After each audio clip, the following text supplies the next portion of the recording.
Evening. 34th regular meeting of the Medford City Council, October 31st, 2017. Mr. Clerk, please call the roll. Councilor Del Russo.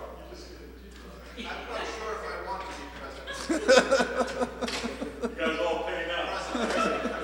Councilor Falco. Councilor Knight. Councilor Longo Curran. We don't know if that's her. Vice President Marks. Present. Councilor Scarpelli. Present. President Caviola. Present. Please rise and salute the flag. I pledge allegiance to the flag of the United States of America and to the republic for which it stands, one nation, under God, indivisible, with liberty and justice for all. Before we start the meeting, if we can stand in a moment of silence for the people that were killed today in the senseless act of violence in New York City.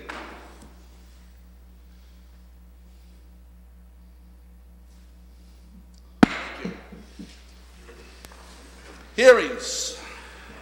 17-724, location of poles, attachment fixtures, and underground conduits. You are hereby notified that by order of Medford City Council, public hearing will be given at the Howard F. Alden Memorial Auditorium, 85 George P. Hassett Drive, City Hall, Medford, Massachusetts, on Tuesday, October 31st, on a petition of National Grid of North Andover for petition to locate poles, fixtures, including the necessary sustaining and protecting of fixtures along and across the following public way. River's Edge Drive, National Grid, to install, beginning at the point of approximately 15 feet west of center line of the intersection of River's Edge Drive and continuing approximately 5 feet in the north direction. National Grid is petitioning to install 5 feet of 2 to 4 foot primary duct and a new service transformer from existing manhole. Where it prays that under due notice and hearing, as provided by law, it be granted location and permission to erect and maintain poles, wires, together with sustaining and protecting fixtures as it may find necessary. And said poles to be erected substantially in accordance with the plan filed herewith marked River's Edge Drive, Medford, Mass. Plan 239-88877, approved by the city engineer. The meeting is not going out. Motion by Councilor Marks to take a 5-minute recess to get the television going again. Seconded by Councilor Longo Curran. No, you don't object? For a 5-minute recess to get the TV going? Yeah, second that. All those in favor? Motion passes. Take a 5-minute recess.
statement?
Council Del Russo?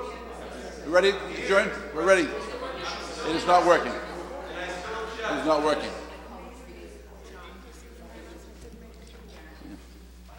All right.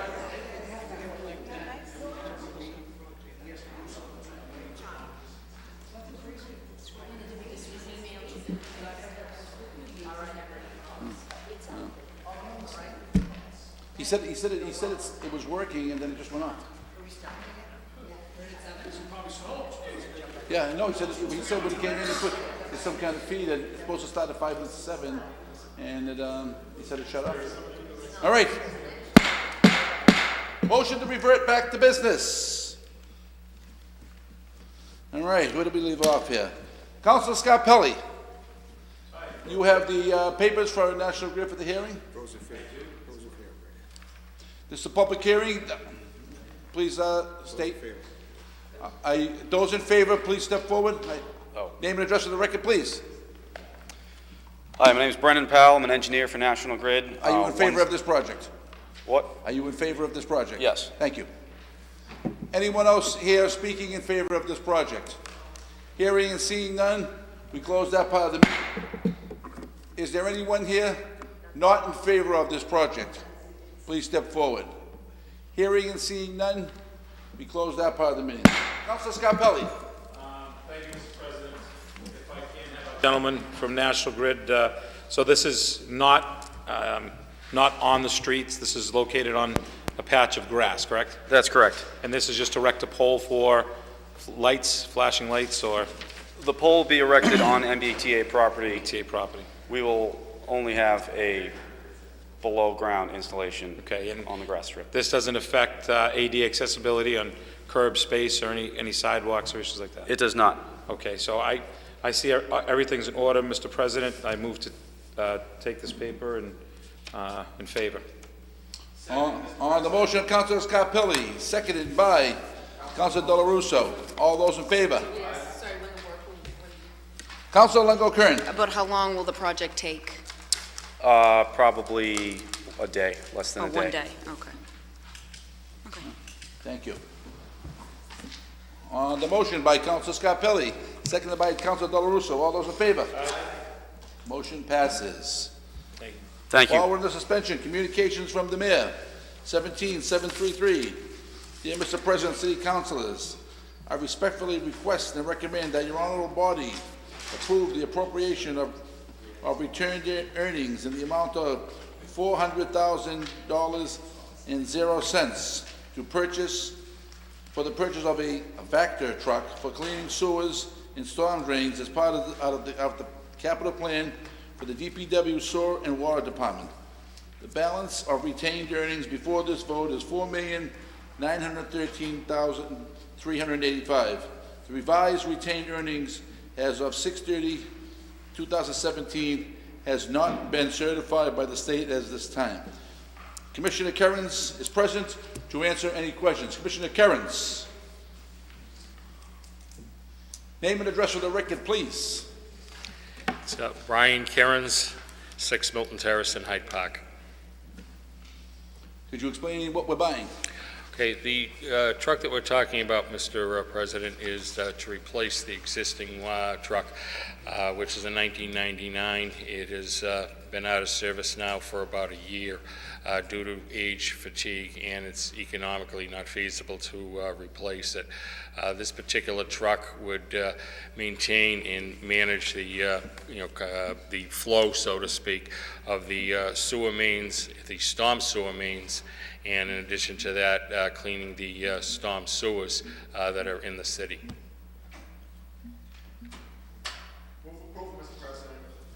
Councilor Scarpelli. Thank you, Mr. President. So I take it, in the past year, what have we done, Mr. Kerins, to rectify this issue during the absence of this vehicle?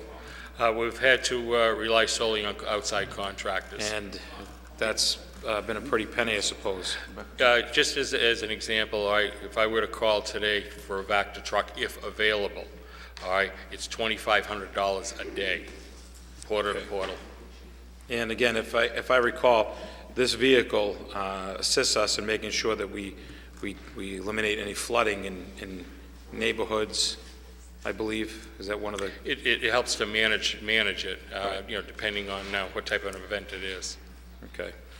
I think that, again, this is one of the initiatives I think we all have spoken about, making sure that our DPW is equipped with the proper equipment to make sure that our city can run as it should. So especially thinking about what we've lost in revenue due to the fact that we've had to go and outsource it at $2,500 a day, to me is frightening. So I strongly accept this motion and the purchase of this machine, Mr. President. Thank you. Councilor Falco. Thank you, Mr. President. Mr. Kerins, a couple of quick questions. What's the average lifespan for a vehicle like this? Average life would be, after 10 years, you're on borrowed time, so to speak, as far as getting into major repairs. So we're well beyond borrowed time. Like I said, it's a 1999. Okay, perfect. And as far as cleaning the sewers and whatnot, is that pretty much year-round, that activity that we... There is a window of time in the summer that the working with the health department, all right, they put pellets into the catch basins for, the storm sewers, so, we cease for a couple of months during the summer. Okay. Okay, but that, that doesn't have anything to do with the actual domestic sewer lines that get backed up. Okay, great. Mr. President, I second the resolution and move approval. Thank you. Thank you. Councilor Dela Russo. Mr. President, I'm delighted to also endorse this project. Nothing's too good for the people of Medford. Thank you. Councilor Longo Kern. Thank you, President Carviello. It says on the paperwork that the estimate is $409,000. Do you know where we're going to get the extra $10,000? Where we're going to take it from? That would have to be worked out with the Treasurer's Office and purchasing, but the money is there, Madam Vice President. So we're going to find the other 10 somewhere else? That's Okay. correct. Maybe if we could just ask the question, where's the other 10,000 going to come from? And if Mr. Clerk, if you could ask where the other 10,000 will be coming from? Thank you. And if you could just name what other pieces of equipment are you in dire need for besides this tractor? Okay, well, last year, Vector.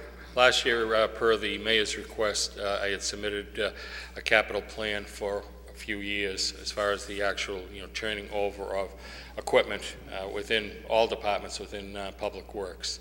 We're now into our second year, and we'll be, phasing out some of the light-duty vehicles, the one-ton dumps, the pickup trucks that in most cases are, around 10 years old and are in, deteriorating pretty rapidly.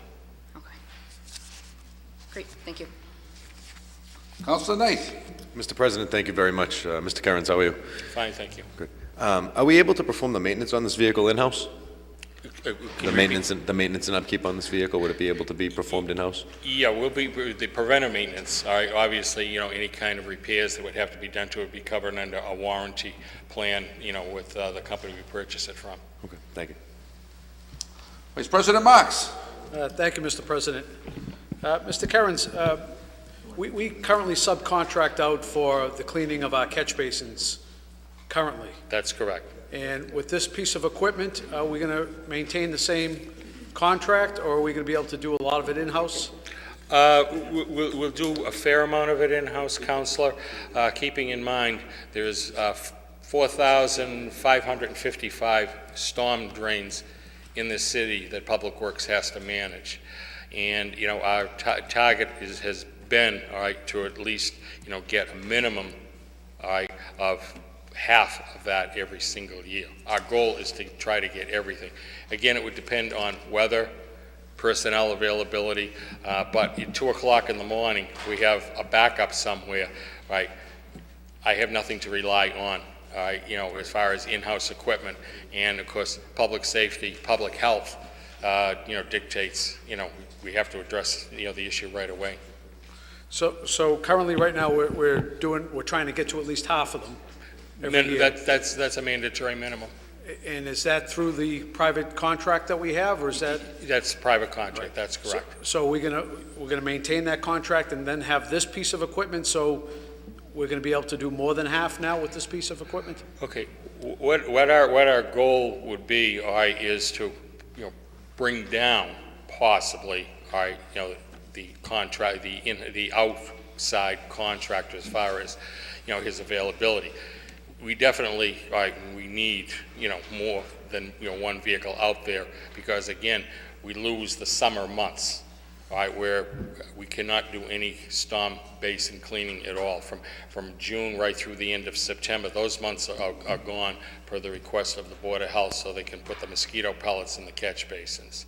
So again, and it also really would depend on what kind of weather events we have throughout the year, whether it be bad rainstorms or whatever that could, clog these basins with all kinds of trash and debris, because sometimes some of them can fill up very fast. Okay, because back some years ago, maybe even before you became commissioner, we used to get through 100% of the storm drains. And every year they would mark it a different color, yellow, blue, orange, to know which drains were completed. And over the years, I think we kind of took money from that particular account and weren't able to get to as many storm drains. So I'm happy to hear that if we're able to maintain that current contract and then this be additional, because it's vital. We have flooding in every part I don't have to tell you. That's correct. Every part of the community has flooding, and largely due to catch basins that end up filling up and get clogged from leaves and sand and everything else that clogs them, and it creates flooding in people's basements and so forth. So I'm pleased to hear that we're purchasing this equipment.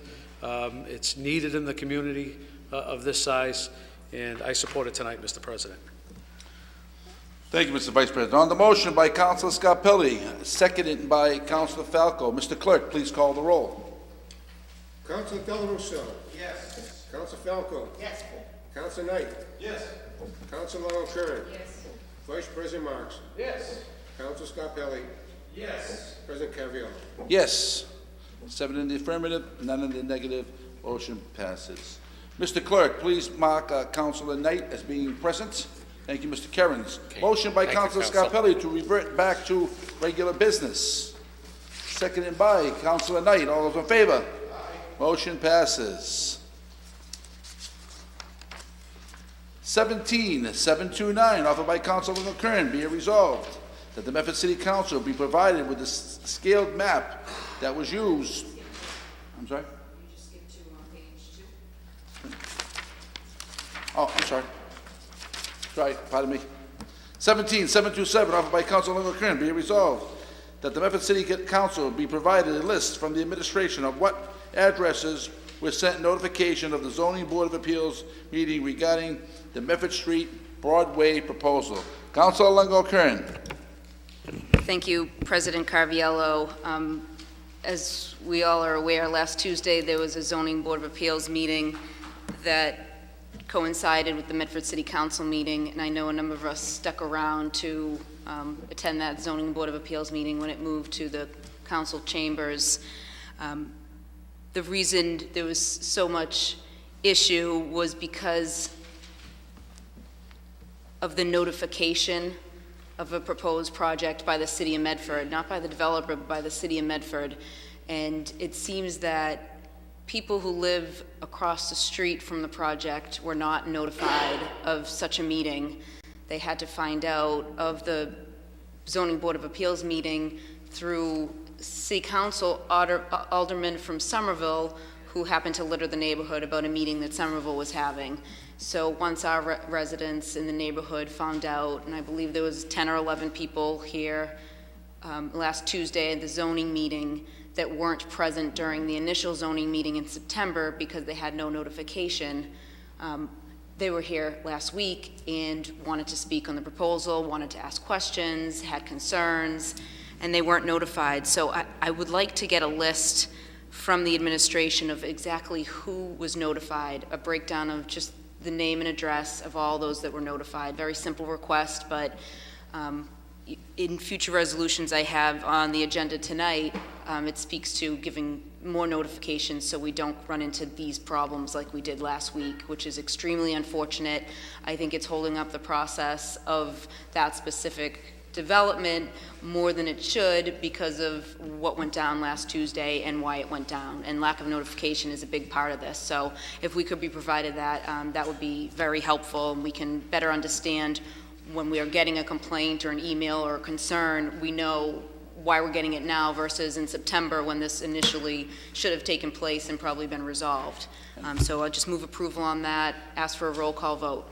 On the motion by Councilor Curran, seconded by Councilor Falco. Mr. Clerk, a roll call vote has been requested.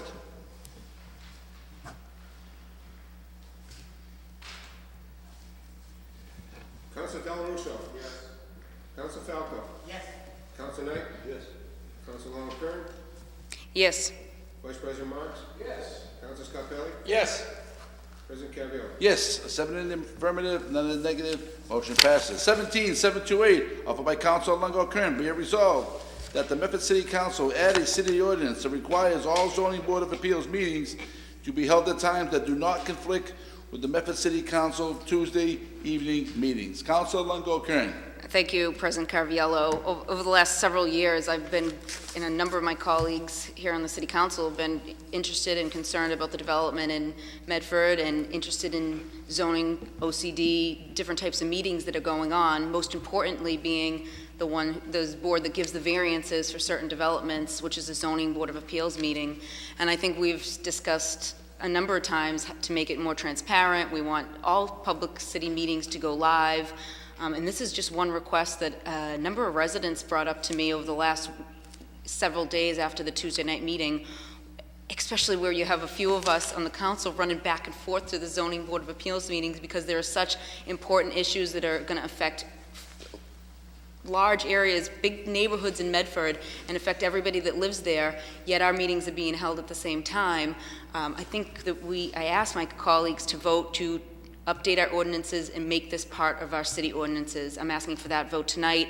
I'm not asking for it to go to the Committee on Zoning. I'm asking for an official vote to make sure that the Zoning Board of Appeals meetings are held any other night besides Tuesday night at 7 p.m. Councilor Falco. Thank you, Mr. President. I just want to go on record of supporting this resolution. I think it's a good resolution. Zoning is one of the most important responsibilities that we have on the City Council, and it's something that we need to make sure that we have the opportunity to attend these meetings, especially when you have major developments that are going in. People call us, they want answers, and so we should have the opportunity to attend those meetings, and if the meetings occur at the same time, then something has to give. So I think that them moving the zoning board, moving those meetings to another night, I think would be ideal for everyone. in the community. But I also believe that, and I mentioned this before in the past, they shouldn't be held in the room across the hall. Zoning board meetings should be held here. If you go to a zoning board meeting, it's ridiculous that people have to stand in the hallway to find out what's going on, especially if it's a big issue. They can't even hear the presentation that's being put on by the developer. You could be in support or non-support, but you still can't hear the presentation. And that doesn't benefit anyone. So really, in my opinion, they shouldn't be held in that room. They should be on a night other than Tuesday night. And, and I'm hoping that when we have the legislative software that's going to be installed hopefully soon, we'll have those meetings on tape and people will be able to watch them 24/7. And a lot of the documents will be they'll be accessible 24/7 as well. So I support the resolution. I second the resolution. Thank you. Councilor Del Russo. Trick or treat, Mr. President. Mr. President, the minutes, the agendas of various boards and commissions are posted on the city website in advance of their meetings. Mr. President, the Zoning Board of Appeals has often been presented to me by legal authorities as being a semi-judiciary board. They make judicious decisions regarding alleviating encumbrances or the actual letter of the law regarding our zoning. They can be on great matters or small matters, expanding your front porch, widening your driveway, things of that nature, Mr. President. And one of the things that protects that board is that it's free from political influence. It's free from the influence of city councilors going in there, the mayor telling them what to do. That's the way it's set up.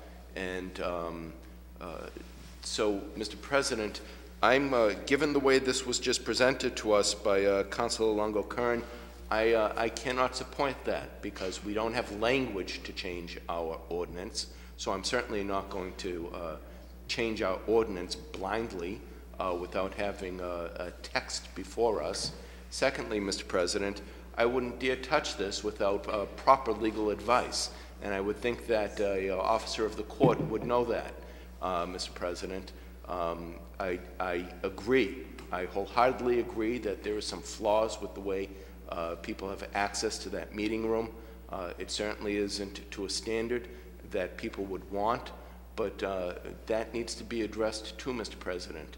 But to change the by ordinance when a independent board can meet to make it subject to influence by members of a separate political body, Mr. President, I don't think is good business. Thank you. Vice President Marks. Thank you, Mr. President, and I support this resolution. The Zoning Board of Appeals is a public board, and members of this council, members of the community, have the right to speak before this board. And in my opinion, I was elected to do so, to represent the people of this community. And I'm not going to take a back seat, Mr. President, when it comes to that. So everyone behind this reel is entitled to their opinion. But I agree with my colleagues that spoke, that when you have a public meeting for a neighborhood in a room that holds maybe 20 to 25 people at best is not enough. And when you have half the crowd in the hallway, as Councilor Falco mentioned, that can't hear what's going on, that's going to have a direct impact on them and their quality of life, there's a problem with that. And if no one else wants to talk about it, we as representatives of the people in this community have every right to stand up on behalf of the residents, Mr. President. So I support this wholeheartedly, Mr. President, that boards and commissions in this community, first of all, should be subject to being televised. It's great that they're keeping their minutes, and I would hope they do so, and they ratify their minutes. But it's also important that we, as residents, those that are maybe homebound, that can't get out to these particular meetings, have access to see what's going on in government. It's called good government. And the boards of appeals is part of this government. They are an autonomous board, that's correct. But they also are part of this city. And when residents come up and hear someone from a board say, sorry, sir, that portion of the meeting is over, we can't hear from you right now, or our rules prevent you from speaking right now, in my opinion, does a disservice to every taxpayer in this community. Every taxpayer in this community. And I have never been part of a board, commission, whatever you want to call it, that will tell people, residents that come up, sorry, we can't hear you tonight. Sorry, that portion is over. Sorry, our rules.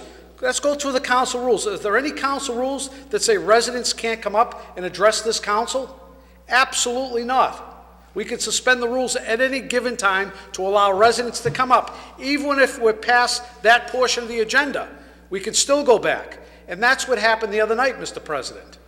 And then you have a board member, Mr. President, that takes it one step further, saying the fact that they have to issue so many variances is because the city council hasn't done their job updating the zoning. That's not the reason, Mr. President. The zoning's in place. They're given variances, Mr. President, that should be given out for hardships. And building multiple units and raising a building as high as possible is not a hardship based on the fact that the developer is going to make a lot more money. That is not a hardship. So I think, honestly, Mr. President, that, in addition, I know Council Longo has another resolution on a little further in, but we also have to look, Mr. President, at the notification process. By state law, the minimum requirement is within 300 feet of the development. That's the minimum requirement. I asked the board the other night when they were in deliberation, I said, you can go above the minimum requirement. You can't go below because it's state law. You could go above. Why doesn't this board request that the developer notify 400, 500, 600, 700 feet, 1,000 feet to make sure the neighborhood is aware what's going on, Mr. President? And I was told, well, that's a great expense.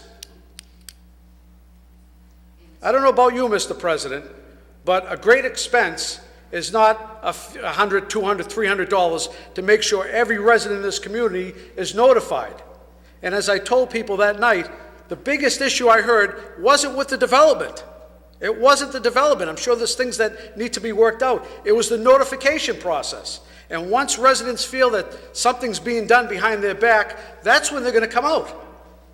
So if there was proper notification to the, not only the direct abutters, but to the neighborhood, which I've been asking for years on this council, that's notify.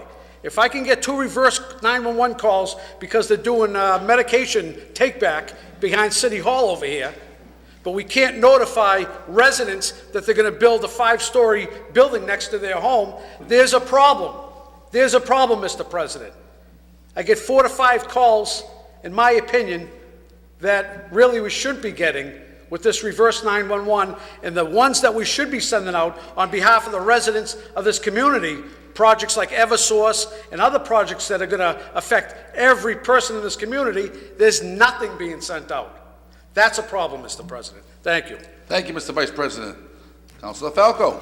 Thank you, Mr. President. I had mentioned earlier that I believe that the Zoning Board of Appeals meeting should be held in a different location. They should be held in City Council chambers. So I'd like to amend the resolution that the Zoning Board of Appeals meetings be held in Alden chambers. Thank you. Thank you. Councilor Longo Kern. Thank you, President Carviallo. I just want to point out, the website, city website was mentioned, and I think that's also part of the problem. Over the last, again, year and a half, where we've had some serious zoning board of appeals meetings with some serious decisions, I've got repeated complaints from residents who went on our city website, and for some reason, the OCD meetings and the zoning board of appeal meetings were some of the only meetings that were left off the city calendar on the city website.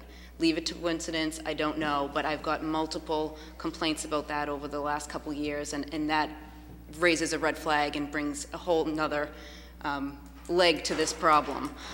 Secondly, I mean, it was referred that I'm an officer of the court, and I should know that we need legal language. I just have to disagree with that. I'm not an attorney when I sit behind this rail. I'm voted in to represent the people, the neighborhoods, and those that have a concern and want things to change.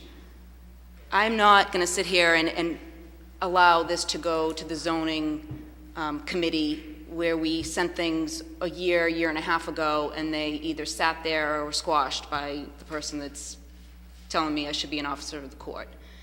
So I ask for a vote tonight that we change our ordinance to make sure it's simple. Zoning Board of Appeals meetings be held at times that do not conflict with the Medford City Council Tuesday evening meetings, period.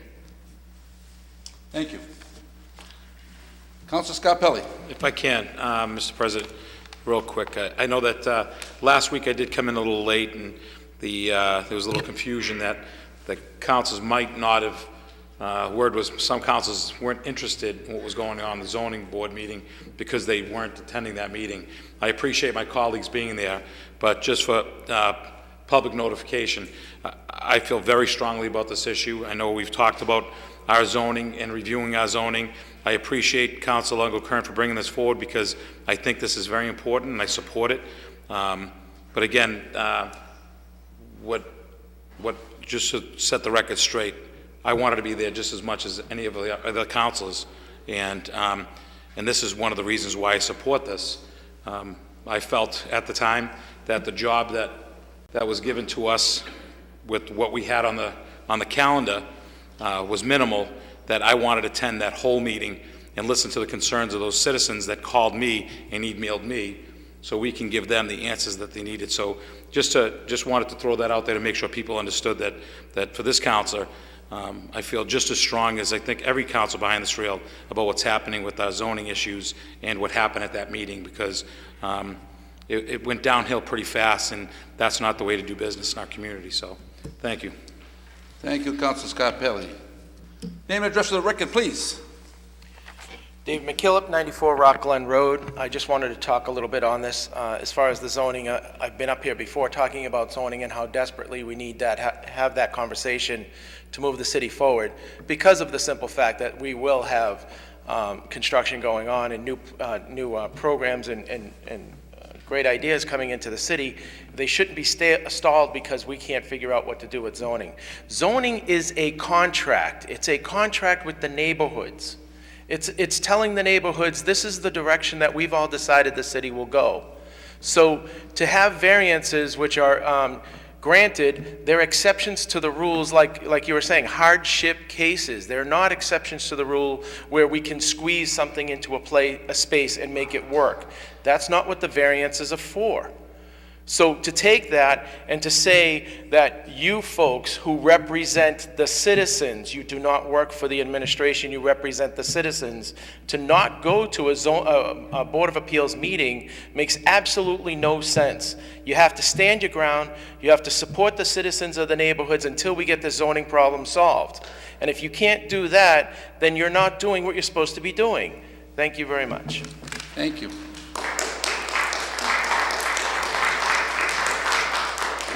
On the motion by Councilor Longo-Kern, seconded by Councilor Falco. Mr. Clerk, as amended by Councilor Falco. Mr. Clerk, please call the roll. Councilor Del Russo. No. Councilor Falco. Yes. Councilor Knight. No. Councilor Kern. Yes. Vice President Marks. Yes. Councilor Scarpelli. Yes. President Caraviallo. No. 3 in the negative, 4 in the affirmative. Motion passes. 729, offered by Councilor Longo-Kern. President, Sorry? the change of the ordinance requires 3 readings. You are correct, Mr. Councilor Del Russo. So tonight, it will take its, so this will take its first reading this evening, Mr. Clerk? An ordinance has changed. We have the language that Councilor Longo-Kern put in. So this will be its first reading. If I could, Mr. President, Yes, Mr. Vice President. if it would be acceptable to my colleagues, I'd recommend that we send your resolution as approved by the council to the city solicitor so he can craft where it should go within the zoning ordinance and then send it back to us for our debate and our discussion. No, send it right to city solicitor. Councilor Knight. Mr. President, the reason I didn't support the paper was because there was no text and no language for an ordinance to be changed. If the paper's going to go to the city solicitor for him to draft one, I have no problem supporting that. I'd like to say that I'd be voting in the affirmative for that, and I'd like to, Is it, if it's, I would change my vote if it's going to state solicitor also. No. Well, your motion, you want to I rescind the mean, vote? ultimately, Mr. President, the paper says, be it resolved, the Medford City Council add a city ordinance that requires all zoning board of appeals to be held at times that do not conflict with the city council meetings. You know, what section of the zoning ordinance is that going to go in? Where's it going to fall under? Administration of government? I would support it you know. also if it went to the city solicitor also. Do you want to rescind your vote and revote? I would. Motion to rescind the vote, Mr. Well, it hasn't been called. Motion by Councilor Knight to rescind the vote? Yeah. And, motion of reconsideration by Councilor Longo Kern, seconded by Councilor Falco. All those in favor? Mr. Clerk, please call the roll again. As amended. This is going to, as amended, that this go to the city solicitor. To craft language. Cite and section of the zoning. Yes. Mr. Clerk, please call the roll. Councilor Dela Russo. Yes. Councilor Falco. Yes. Councilor Knight. Yes. Councilor Longo. Yes. Vice President Marks. Yes. Councilor Scarpelli. Yes. President Caviola. Yes, 7 in the affirmative, none in the negative, motion passes. 729, offered by Councilor Longo Kern, be it resolved that the Medford City Council be provided with the scaled map that was used to figure out which addresses were to be notified of the Zoning Board of Appeals meeting regarding the Medford Street Broadway development. Councilor Longo Kern. Thank you, President Carviello. I was asked by a resident who lives in the area and wasn't notified for a scaled map. I believe it's available in City Hall, wondering if we can all get a copy in our next packet for Friday. I'm basing it really just to see who wasn't notified on this project, but also this with a list of which abutters we already approved, which abutters were notified. I just want to get an idea of really how many people were notifying on a project of this magnitude, because this has been a recurring issue over the last year and a half, 2 years, where abutters are really upset they're not getting notification and they live across the street or very, very close to a project. So I really want to take a look at a map, take a look at the abutter list of who was notified, and really figure out, where we're going wrong here. I know we have another resolution coming up that more people be notified. And I think we can obviously take that vote tonight, but also look in the future to see if we need more than the 300 feet radius, because we have such serious developments going on in this community, and the more people you notify, the better. And if you're talking about a postage stamp, it's well worth it to allow residents the opportunity to be informed. Thank you. On the motion by Councilor Longo Kern, seconded by Councilor Falco. All those in favor? Roll call. Roll call vote has been requested, Mr. Clerk.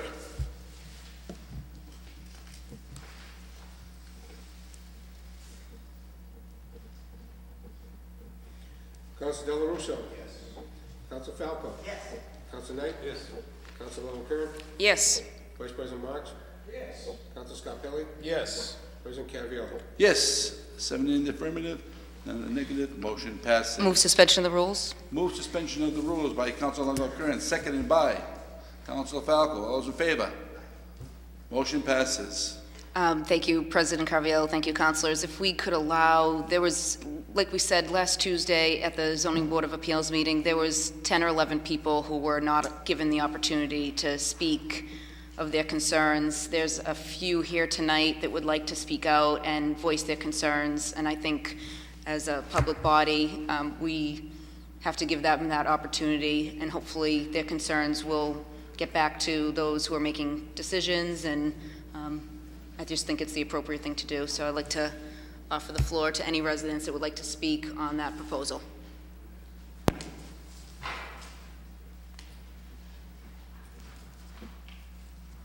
Good evening. Name and address for the record, please. Jillian Chernobyl, 12 Shapley Avenue.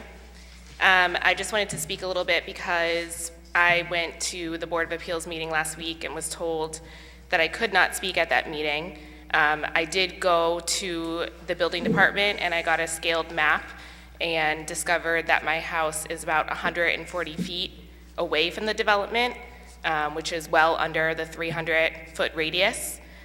So I just want some clarification of why we were not notified, even though we are well within the 300-foot radius.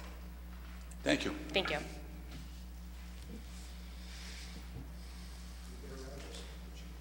Yes, we did. Good evening. Name and address for the record, please. Hi. Pamela Cerullo, 5 Shapley Avenue.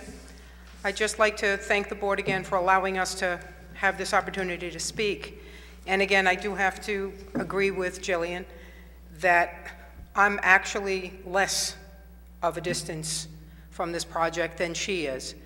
And we were never notified. The only way that I found out about the meeting in Somerville was because Mr. Zamuto actually was walking around handing out flyers, and he happened to hand it personally to me. I was glad I was able to at least go there. And again, with the fact that the city council meetings were held at the exact same time, once I knew what was happening, my husband and I literally ran from the Somerville meeting to the city council meeting here. But at that point, I couldn't say anything until after the meeting had closed. And thank goodness we had some of the councilors that listened to me and kind of like got me thinking, I've got to get something going because I don't want to be blindsided. I'm not against redevelopment of this area. What I do want is a lower building, and that's our biggest concern. And we will address a few things later on if we're given that opportunity. Thank you. Thank you.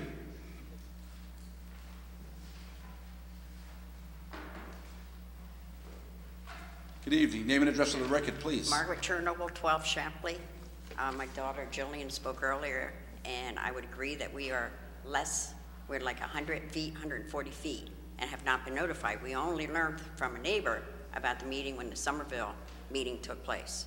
I had thought, when I came the last week, it was so discouraging that I felt that us as citizens in Medford had nobody supporting us. I really felt left down. Every day I go to work, and I pay taxes, yet I didn't feel that council people were behind us or anybody was behind us. So I'm glad to hear today that people are, that you do understand what our feelings are. And it's mainly the height. We were not informed. It's mainly the height. We know there's going to be a development there, but we just need to have some part of it. It's in our neighborhood. And we just want to, take part in what is happening in our neighborhood. But I do thank you for addressing issues. Thank you. For the record, there were several councilors in attendance last week at the meeting. There were, but it just got out. The zone was not hearing us. They were not letting anybody speak, and it just felt that we were not being represented. Thank you. Okay?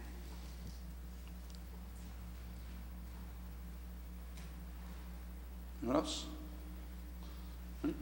Thank you. Motion by Councilor Longo Kern to revert back to regular business. Seconded by Councilor Falco. All those in favor? Motion passes. 17-730, offered by Councilor Longo Kern. Be it resolved that the mayor send a written request to the Zoning Board of Appeals requesting that residents be allowed to speak at the next meeting and every subsequent meeting to ask questions and state concerns. Councilor Longo Kern. Thank you, President Carviello. I just think it would be great for the mayor to step it up and almost go on record stating what happened last week is not, it's not the way we want this city to be run. We want to make sure our boards and commissions listen to the people, allow them time and opportunity to voice their concerns, state their objections if they have them, state their approvals if they have them of certain projects that go on in this city. And I think I request that she ask the Zoning Board of Appeals to allow the residents to speak at their next meeting, which I believe is going to be held sometime in the beginning of November. There was 4 or 5 of us councilors there on Tuesday, and I all but pleaded to, not for or against the project, just pleaded to allow the residents to have the ability to speak. I think it's just a right of somebody that is the woman just spoke, somebody who pays taxes, resides in this city, and is next to a development, she should have the right to voice her concerns. She probably would have talked for 2 minutes, listed a number of concerns, and moved on to the other 9 people who wanted to speak on the project. You know, I understand people don't want to be at meetings late, but it's a right that our residents should have. So I request that the mayor voice her concern, not for or against the project, even the height of the project, nothing to influence the zoning board. I just request that she go in support of allowing our residents to speak when it's so necessary that they do so. So I would move approval on this resolution and roll call vote, please. Name and address for the record. Joe Villione, 59 Garfield Ave, Medford, Mass. I think all these meetings need to be taped. They all need to be, we're here in Alden Chambers, you've got the TV system. Why wasn't it taped on the TV in real time? Because when I do Facebook Live and it's in real time, residents can see it and come running down and voice their opinion. So totally, Brianna Longo-Kern is absolutely correct. The counselor needs to have the mayor speak up on this. I think every meeting, the Cemetery Commission, the Green Energy, Room 207 with the City Council, it all needs to be out there for transparency reasons. On the motion offered by Councilor Longo-Kern, seconded by Councilor Falco, all in favor? Opposed? The ayes have it. The motion is adopted. Paper 17-731, offered by Councilor Longo-Kern. Be resolved that the Medford City Council implement an ordinance immediately that requires all owners within 300 feet of a proposed variance request be provided notice of such request and be provided the date and time of the hearing. Be it further resolved that this notice be given by regular mail and robocall. Councilor Longo-Kern. Thank you, Vice President Marks, President Carviello. This is my last. I'm sorry, I just had a few things on tonight, but last week got to me. This 300 feet proposal is something that I proposed back on August 16, 2016. I had, be it resolved that the council implement an ordinance that requires all owners within 300 feet of a proposed variance request be provided notice of such request and be provided the date of the hearing. Be it further resolved that this notice be given by regular mail and robocall and sent by the Secretary Board of Appeals. That was August 16th, 2016, about a year and almost 3 months ago. At that time, we had about 9 or 10 residents speak on that. From what I recall, it's all in support. It was amended that the city solicitor draft an ordinance. It was amended that the Board of Appeals incorporate this into the rules and regulations and policies. It was sent to the zoning subcommittee on zoning and ordinances rather than implemented at the time, which I thank the clerk for pulling this for me. I did a little investigating and found that it was discussed at the zoning meeting that I wasn't able to attend and left in committee. So that's a year and 3 months ago, and it was left in committee. So tonight, again, I'm asking that it not go into committee. I'm asking whether it be 300, 400, 500 feet, that everybody within that radius be notified of these meetings. It will clear up so much confusion and prevent what happened last week twofold, because it's happening far too often. And to have people that live across the street from proposed projects to not get notified is not right. So I ask that this be an ordinance change and it be changed immediately. I don't know how long it's going to take our solicitor to draft an ordinance, but I ask that he, if that's what we want to do, send it to the solicitor to make this and our prior resolution, put them both into an ordinance. That's fine. I just do not want it to go to committee. Thank you. So, Councilor Longo-Kern, your motion is going to be to send it to the clerk for the correct language? Send it to the city solicitor for City the solicitor correct language. For the correct language? A request that it be done within 30 days so that we can take its first reading by the end of November. Thank you. Councilor Knight. Yes, Mr. President, I'm just taking a look at my notes here relative to the zoning subcommittee, and that paper was kept in committee, and a legal question was sent to the city solicitor at that time.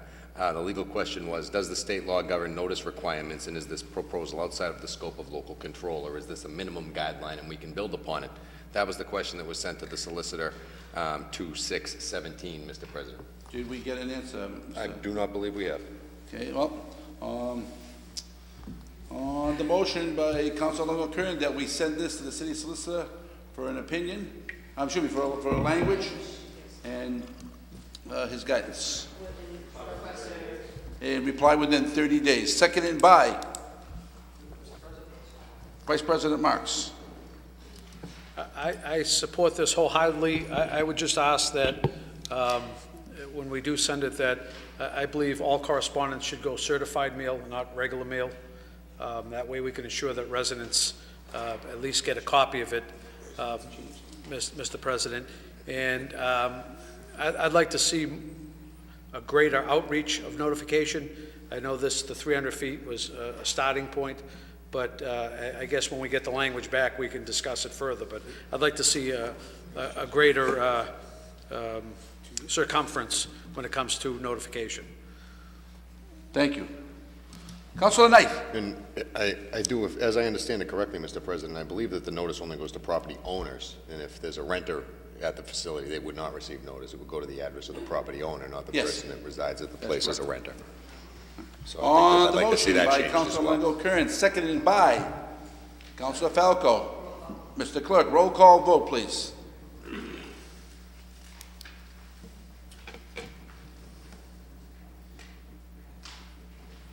Councilor Del Russo. Councilor Falco. Yes.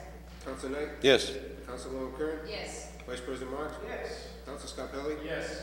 President Caviola. Yes, 7 in the affirmative and none in the negative, motion passes. Motion to take papers under suspension in the hands of the clerk. Where? Councilor Marks has given us several things here from last week. Motion Motion to take papers in the hands of the clerk, Mr. President. seconded by Councilor Del Russo. All those in favor? Aye. Offered, leave the mic on. Offered by Vice President Marks, be it resolved that the street light at the corner of Winchester and Harvard Street be repaired. Vice President Marks. Thank you, Mr. President. That street light has been out for some time now, and I would ask that the city immediately send out its new vendor, which handles all the street lights in the community in the interest of public safety. Thank you. On the motion by Councilor Marks, seconded by Councilor Scarpelli. All those in favor? Motion passes. Offered by Vice President Marks, be it resolved that the pass with an orange cone, post with an orange cone attached. I can't read your writing, Mr. Vice President. I see orange cone. The post with the orange cone attached.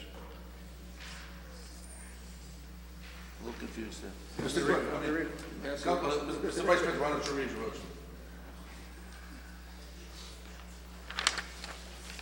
Be it resolved that the post with the orange cone attached posing a trip and fall hazard outside of LaCasha Bakery be reviewed by the DPW and Electrical Department in the interest of public safety. Thank you, Mr. Vice President. And that's 8 years of none school, too.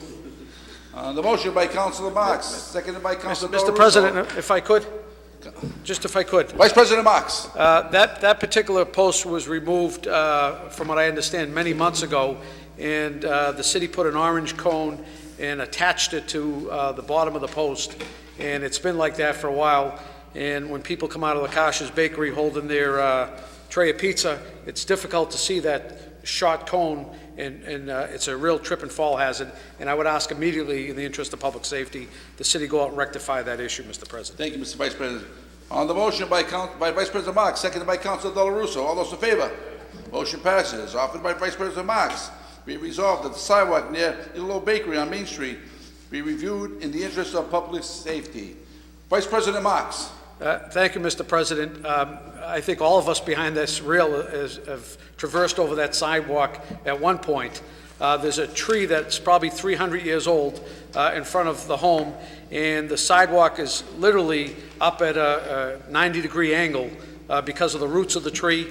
I don't want to see anything happen to the tree because it's such a majestic old tree, but I think what we should do, Mr. President, is remove the panel and put tar so people can traverse, baby carriages can go over it in the interest of public safety. On the motion by Vice President Marks, seconded by Councilor Del Russo. All those in favor? Motion passes. Offered by Vice President Marks. Be it resolved that the trees on Bow Street be trimmed. Vice President Marks. Thank you, Mr. President. As you may or may not know, I'm not rather tall, but when you walk down Bow Street, your head hits the branches of the trees on Bow Street. That's how low these branches are.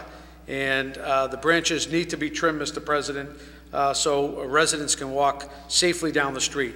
So I would ask that the trees on Bow Street be trimmed in the interest of public safety, Mr. President. On the motion by Vice President Marks, seconded by Councilor Del Russo. All those in favor?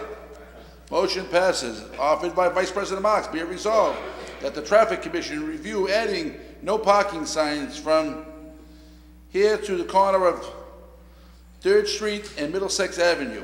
Vice President Marks. Thank you, Mr. President. That 3rd Street and Middlesex Ave is a tough intersection when cars come out to take a left or right onto Middlesex Ave, and cars park right to the intersection. And it poses a real concern not only for vehicles but pedestrians that are crossing that particular intersection. So I would ask on both sides of 3rd Street at Middlesex Ave that no parking here to corner signs be placed in the interest of public safety. On the motion by Vice President Marks, seconded by Councilor Del Russo. All those in favor? Motion passes. Offered by Vice President Marks, be it resolved that the city DPW will respond to why street sweeping is not taking place on Medford Street and Main Street around Higgins Avenue. Vice President Marks. Thank you, Mr. President. As we know, the city of Medford sweeps our main thoroughfares, and this particular section of Medford on Medford Street and Main Street, right near Higgins Ave, has not been swept in some time, or not on a regular basis like it should be. And I would ask that DPW make sure that this portion of the city is on the street sweeping list and get done properly, Mr. President. On the motion by Vice President Marks, seconded by Councilor Del Russo. All those in favor? Motion passes. Offered by Vice President Marks. Be it resolved that the pedestrian crossing light on the east side of the Fellsway at 4th Street be repaired in the interest of public safety. Vice President Marks. Thank you, Mr. President. When you're on the west side of the Fellsway and wanting to cross over to get to the side where Stop and Shop is, there's a pedestrian crossing light. As we know, you have to cross 2 lanes of the Fellsway, and that'll get you across. The only problem is coming back, there's no pedestrian cross light that's working. So you can't get back, more or less. It's very difficult to get back. So I would ask, Mr. President, that the pedestrian cross light on the east side of 4th Street be repaired in the interest of public safety. On the motion by Vice President Marks, seconded by Councilor Del Russo. All those in favor? Motion passes. Offered by Vice President Marks. Be it resolved that the Traffic Commission review ways of reducing the amount of cut-through traffic on College Ave from Summer Street to George Street in the interest of public safety. Vice President Marks. If anyone's aware, that's a 2-way road, and you can barely get a car down a 2-way road.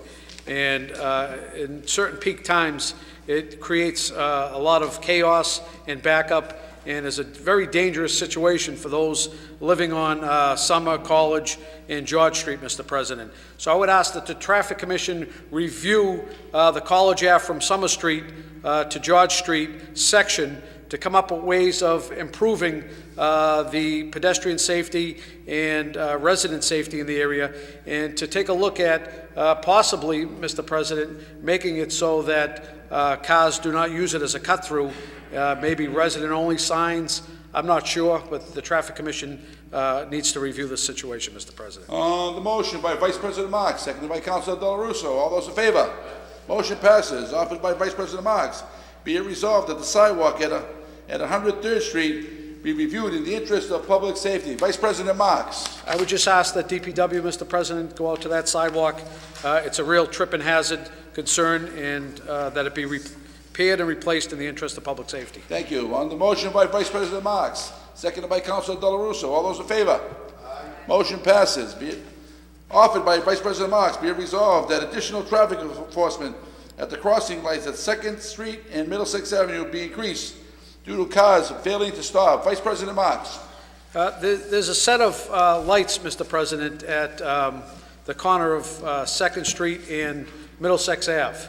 And I heard from a number of residents that when the light turns red, they expect they can cross the street. However, cars coming down Middlesex, in particular from where Wendy's is, coming down Middlesex to Wellington Circle, they're not stopping. They're blowing right through the light. It is kind of a dead man's corner when you come around from BJ's, but there's ample time to see a red light. So I would ask that enforcement be stepped up in that area to let drivers know that when the light turns red, they need to stop, Mr. President. On the motion by Vice President Marks, seconded by Councilor Del Russo. All those in favor? Motion passes. Offered by Vice President Marks.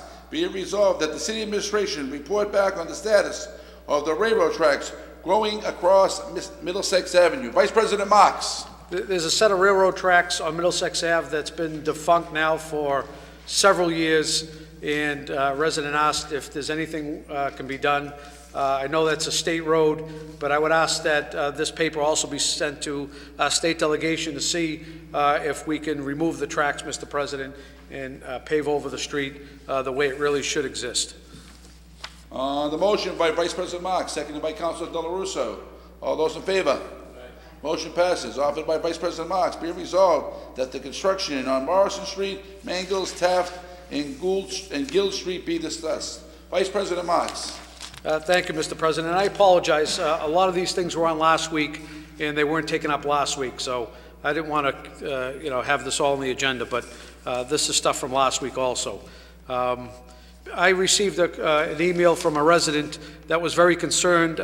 She was contacted by a private company that's doing business with the city, CRL, and they asked that if they can set up an appointment to gain access to her basement and around her house so they can videotape based on some work that's being done on Taft and Guild Street.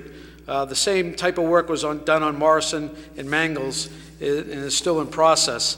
And I reached out today to the engineering department. I spoke with Penny, who was extremely helpful. She sent me a correspondence that was delivered to the homes of residents on Morrison, Mangles, Tufts, and Guild Street regarding the construction. She also sent me correspondence from Cassandra Koudalaitis, the city engineer, a notice. And if I could read it, Mr. President, because I think this is almost in the same way of what we're experiencing with notification with some of the zoning board and other projects that are going on in the city. And it's extremely important that residents are aware of what's happening because according to this letter, if residents don't allow this particular construction company to gain access into their homes, then this letter states that they will have no other recourse when the hammering and construction takes place in the neighborhood to file a suit, which I don't think is legal anyways, but if I could read the notice, I think it's important, Mr. President. It says, Catch Basin Disconnection Project, North Medford. Dear homeowner / resident, the city has contracted with CRL Incorporated for the upcoming drain main construction in your area. During the project, CRL Incorporated will excavate Morrison Street, Mangle Street, Taft, and Guild Streets to install drain main pipes and catch basins. Please refer to the attached map for exact work limits. The existing catch basins that are currently tied to the sewer system will be disconnected from the sewer system and connected to the new drain system. This project is part of the city's efforts to remove I&I inflow and infiltration, which I've been talking about for 100 years, from the sewer system. Construction is expected to begin in early September and will be completed in approximately 4 months. The project will require rock removal that's present on site. The contractor will have to inspect the homes in the area to record their existing condition before the start of rock removal and construction. Please refer to the third page for details. Another notice will be delivered later as we get closer to the start of the construction process. During the construction process, signs will be posted on the affected streets with on-street parking restrictions. Detail officers will also be on site to assist with traffic management. Any questions, you can call Penny in the engineering office at 781-475-5979. And the portion, Mr. President, that I wanted to also read was that this is the letter that went out to each home. It wasn't certified. The last letter was certified. In a portion of this letter I'd like to read, it says, also, please be aware that if you decide not to allow CRL and Corp. to inspect and video both the interior and exterior of your home and property, you shall waive your rights to file any future claim for damage to your home and property in relation to this project. I don't think that's legal, Mr. President, first of all. And secondly, if residents happen to not get notification for whatever reason, we just had a major windstorm that was down trees and power lines, and it's easy for a piece of paper like this that's attached to your door. They told me they taped them on your door to easily fly off, in a windstorm. And so I would ask, Mr. President, that it also states that homes will be only inspected within 200 feet of the project. So if you live 225 feet, they're not going to come out and inspect your basement for any, or the surrounding foundation for any type of damage. So it's only within 200 feet. But I would ask that the city, Mr. President, notify through reverse 911, in addition to possibly sending up a representative from the city. It's only 4 streets, to knock the doors, Mr. President, to let people know what's going on in the neighborhood. From what I understand, the number that CRL put on this, if you have any questions or concerns, CRL said call us at 391-3800.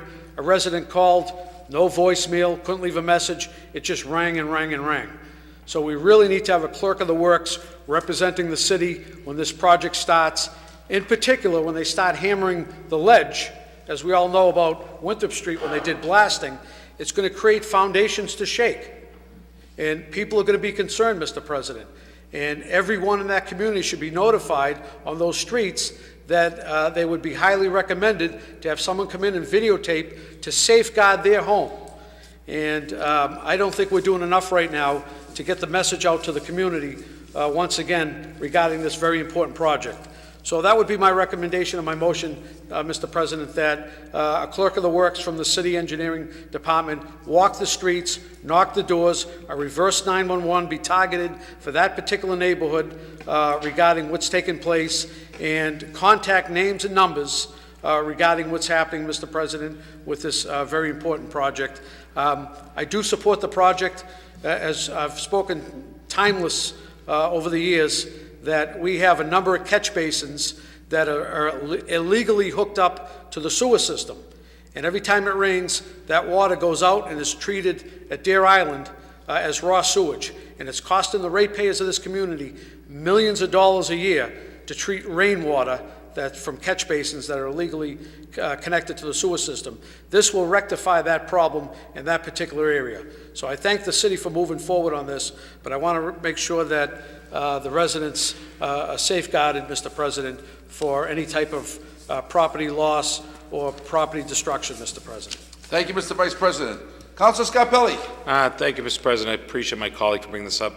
If he doesn't mind, could we amend that to maybe, I think it's such an important issue, especially when you're talking about jackhammering or maybe even worse, maybe that we should have the city engineer call for, not only just going door to door, but then call for a community meeting for that area up in that location, so we can answer all the questions. I think there are going to be similar questions throughout all the residents, and if my colleague doesn't mind to add that on, I'd appreciate it.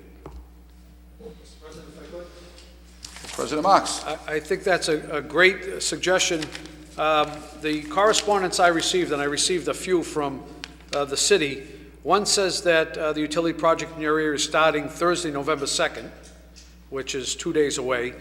The other one says, undertaking a utility drain project starting the week of November 13th. And I think there was one other one. The videotaping, November 2nd and 3rd, and the 6th and the 10th. So November 2nd, 3rd, 6th, and 10th, residents of Taft and Guild are being told 7 a.m. to 11 a.m. So this is really on the fast track now.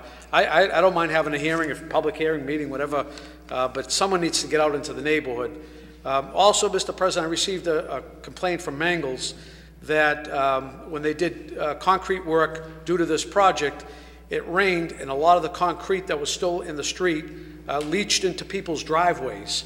And I have pictures that it turned their driveway, as you know, when concrete and water mix, it turned it a mixture of concrete and water and stuck to their driveways.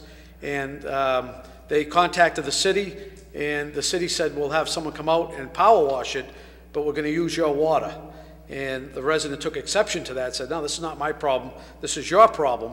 And I guess there was some back and forth on that. But I would also amend the paper, Mr. President, that the city go out to Mangles and look at the driveways to make sure that the cement that leached into the driveways is power washed off, Mr. President, at no expense to the residents of that particular area.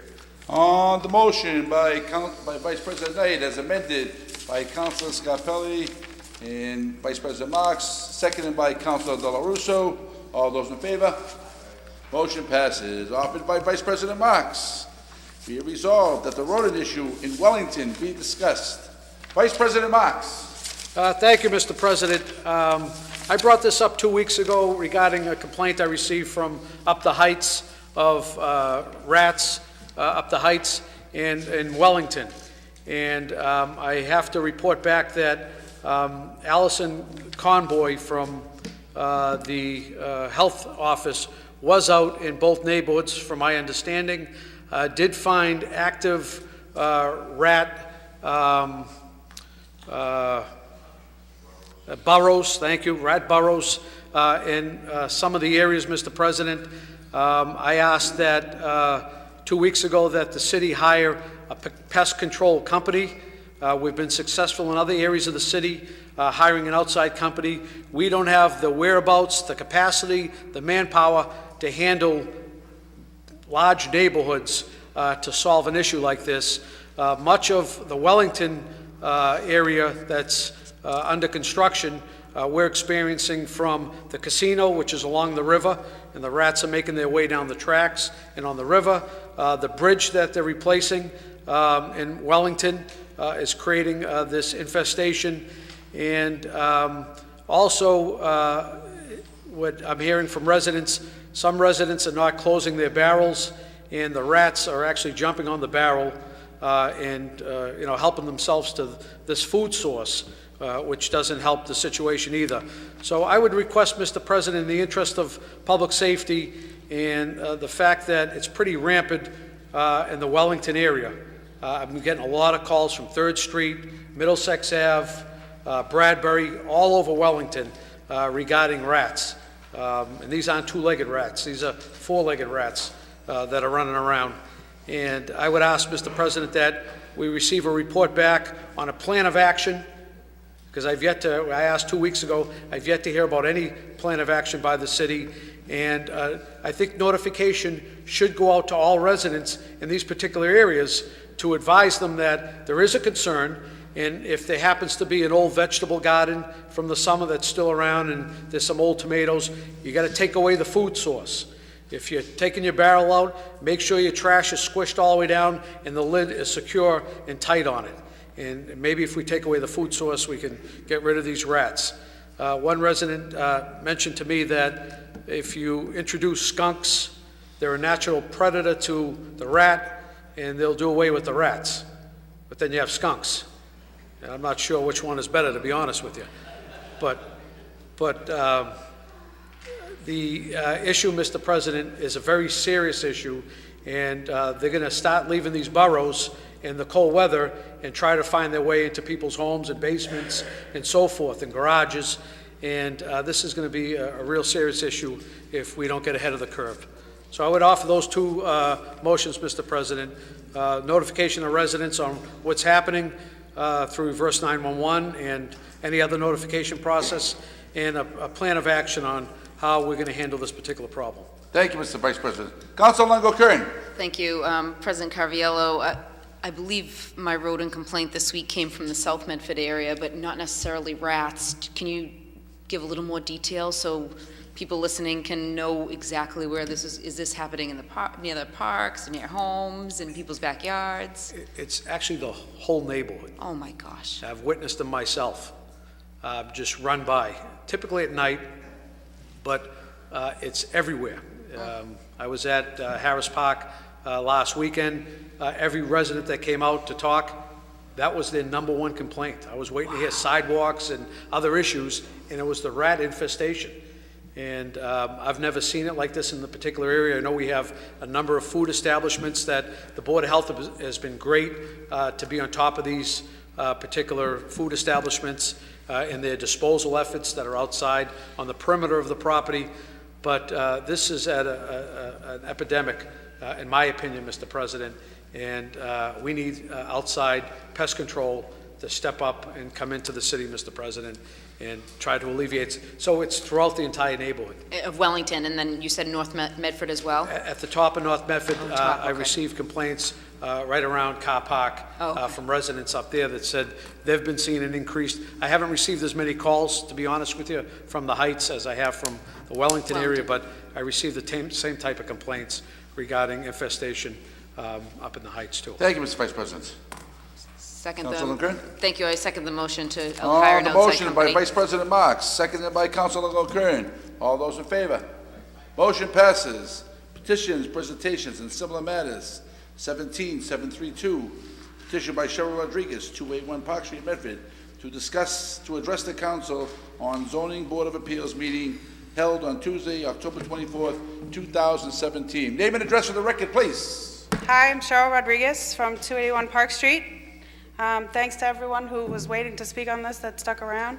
I wanted to talk about the zoning board meeting that happened on Tuesday, October 24th. It was actually a continuation of the meeting that happened on September 26th. I think it's important to note that it was a continuation from that date. There was a city council meeting on that date that was held at the Medford High School. So anyone who had business with city council or city councilors were unable to attend that meeting. So a Somerville alderman, I'm going to ruin this name, but Nader Gang was there, and he requested that the hearing be postponed so that his constituents could be informed.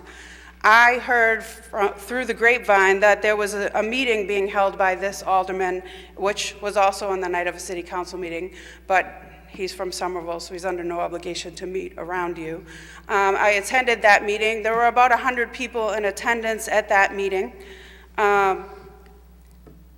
And a lot of concerns were brought up that I didn't think were mentioned at the October meeting. Since only the elected officials were able to speak, we entrusted the Somerville alderman to give us the information that transpired at that meeting, and we didn't hear from that. The biggest thing that the people were talking about is that we want open and transparent government, and the one way for us to get that is to have open meetings with public participation. When the meeting started, we were in the room, I was in the front row, the room was filled, there were at least 20 people in the hallway, the room was too small. City councilors came in and advised that the chambers were available and that we could move the meeting to that room. The chairman at that point said that he was very comfortable where he was, didn't want to move. There was a lot of dissent in the room at that point. I said, gee, it seems like if a bigger room is available, it may be a violation to deny people the opportunity to be present for a meeting that they have concerns for. The meeting was then moved into this room. All of the props that were shown were facing away from the audience. The people in the gallery. The Somerville alderman spoke and said that $33,000 in traffic mitigation had been offered to Somerville. But he didn't mention that there were a lot of issues about parking in Somerville. The plan that we were presented in Somerville was that overflow parking would be in a public parking lot that was across the street from the development. And many of the Somerville neighbors were upset because when they have the snow emergency parking, they rely on that parking. And they felt that 10 guest spots that also combined as commercial spots were not sufficient and would give them issues. There were also issues from Somerville and Medford residents that that area frequently floods when it rains. There was nothing brought up about that being changed. And when asked about loss of water pressure, about strains on utilities, we were told that that was okay because they were going to hook into Medford. When they asked about the front door being located on the Broadway side, because they were concerned about Ubers backing up, he said that if he had a hard time getting that variance, he would just go with the Medford board, because the Medford board's easier to get variances through. The general tone of the meeting was that he was doing his best to conform with the Somerville zoning, but as we've seen in many of the meetings, the Medford zoning is very flexible, although it's not supposed to be, because we're under the Massachusetts general law, 40A, Section 10, entitled variances, that the reason for variances to be granted are very strict, and none of them are that the piece of land is too small for me to build the project that I want. I also felt that when I looked at the paperwork for this project, they seemed to be assuming a use variance. Rather than asking for a use variance, they're assuming one. This is a general residence commercial 1 area. In a commercial 1 area, you are allowed to build residences, but this is a mixed use building, which means that they're combining residences and commercial. So that's a mixed use, which is a special permit that I didn't feel that they were applying for. When I asked that, they said, no, it's not.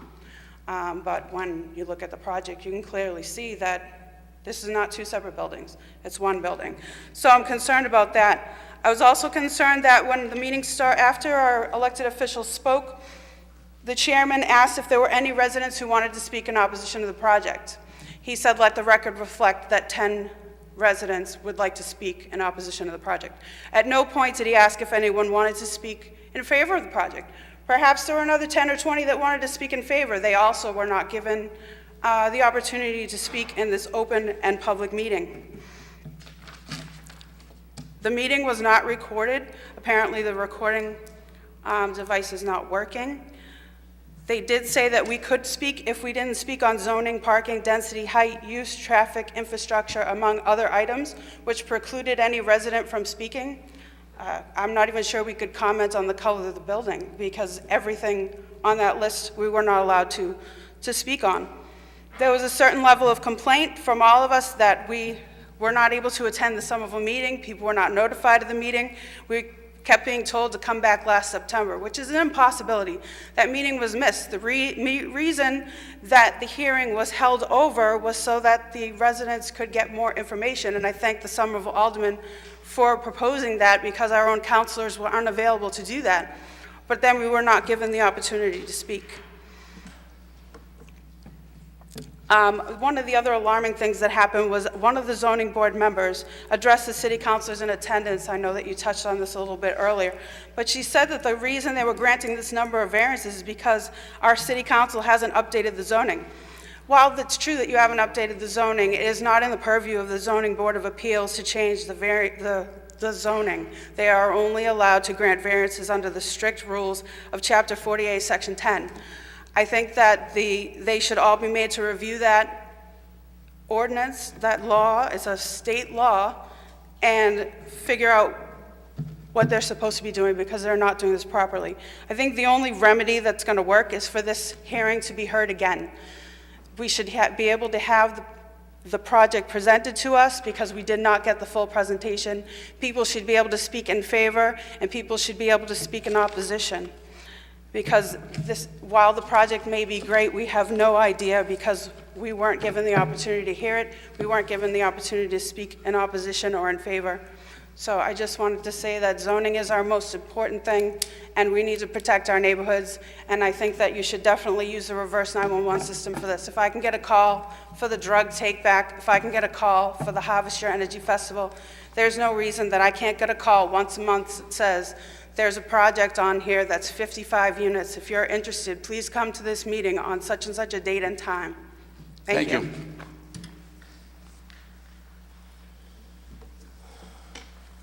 Name and address of the record, please. My name is Robert Penta, 0 Summit Road, former member of this August body. I'm going to piggyback on what Cheryl talked about, but more to the process more than anything else.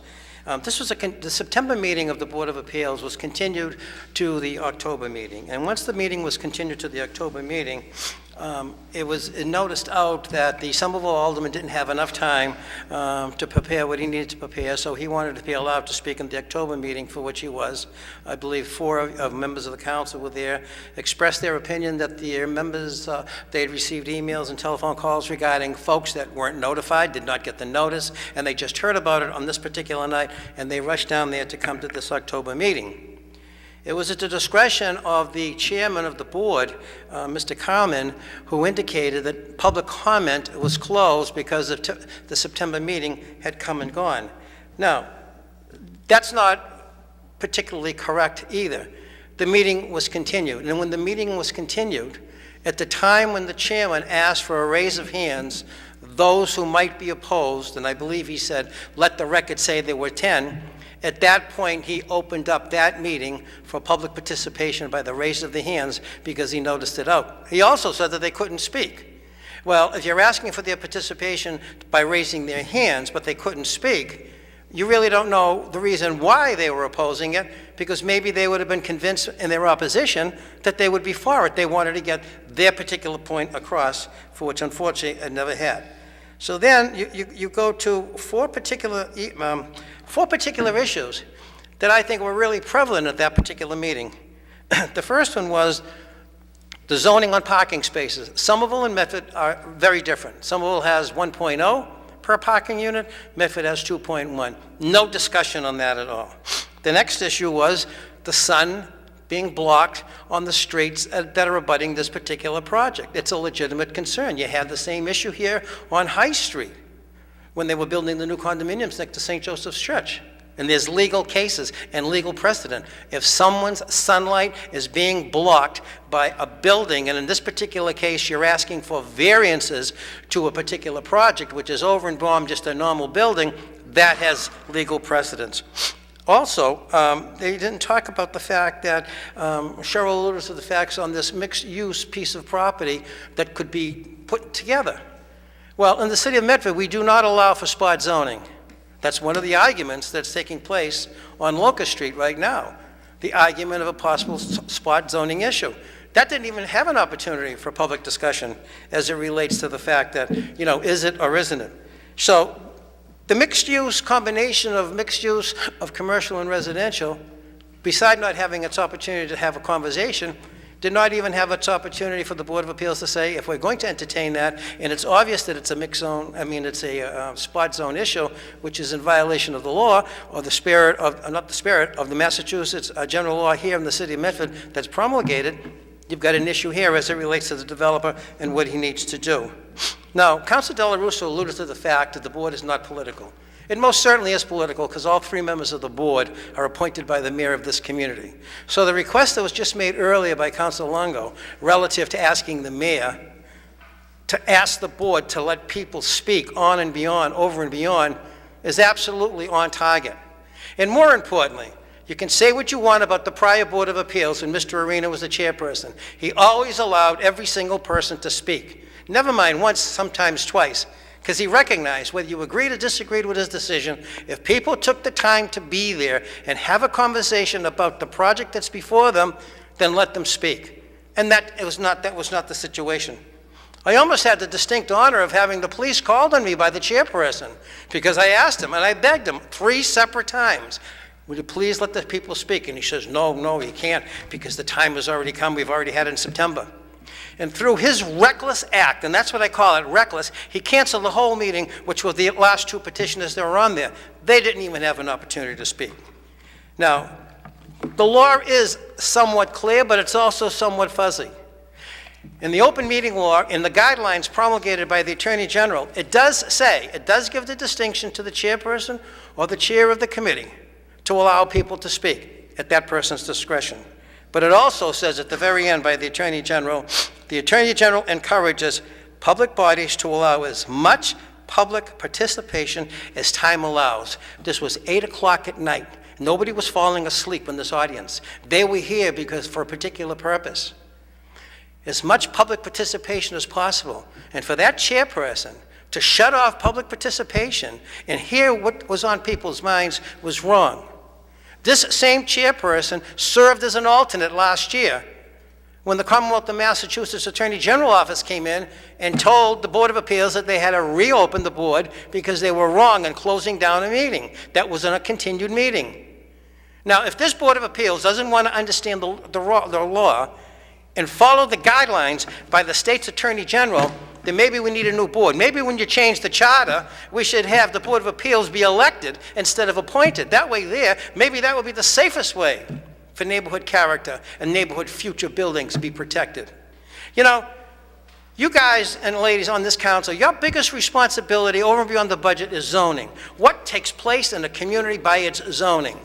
You can talk about it all you want, you can advertise it all you want, but people are saying nothing's taking place. This community has changed. You're in the middle of a lawsuit by suing the developer on Locust Street in Medford. You've gone to Locust Street, you've gone to Middlesex Avenue, you've gone to Salem Street, and now you're over here in South Medford on Medford Street. And one of the other arguments that were brought forth is the traffic going to be deposited onto Medford Street. And Medford Street, as we all know, is a cut-through street to Somerville. These are all legitimate concerns. This isn't to say whether you're for or against the project. It's the concerns that the people wanted to talk about. And when you shut the people off at the pass, that's why they have no respect and they don't believe in their government. And that's why it's incumbent upon you as city councilors. You've been talking about it for 2 years about changing your zoning, and you haven't done it. So whoever of you get reelected, you should make that your priority along with the new members of the council, that zoning is the #1 priority because you've seen what it's doing into this community. You've seen the character of neighborhoods being totally disrupted. And you can't say it's not political when every member on the board is appointed by a political person, and that's the mayor of this community. So if you want to have clean hands and let the neighborhood and let the taxpayers make that decision, because good zoning might be predicated upon people who get elected rather than people get appointed, that might set the tone in a different direction. And just lastly, I want to say this. This is Halloween. This is trick-or-treat night. And some of you have young children.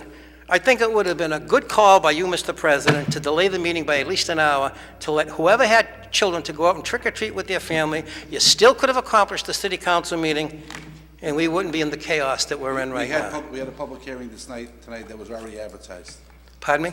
There was a public hearing that was already advertised prior to the request. And when was that, sir?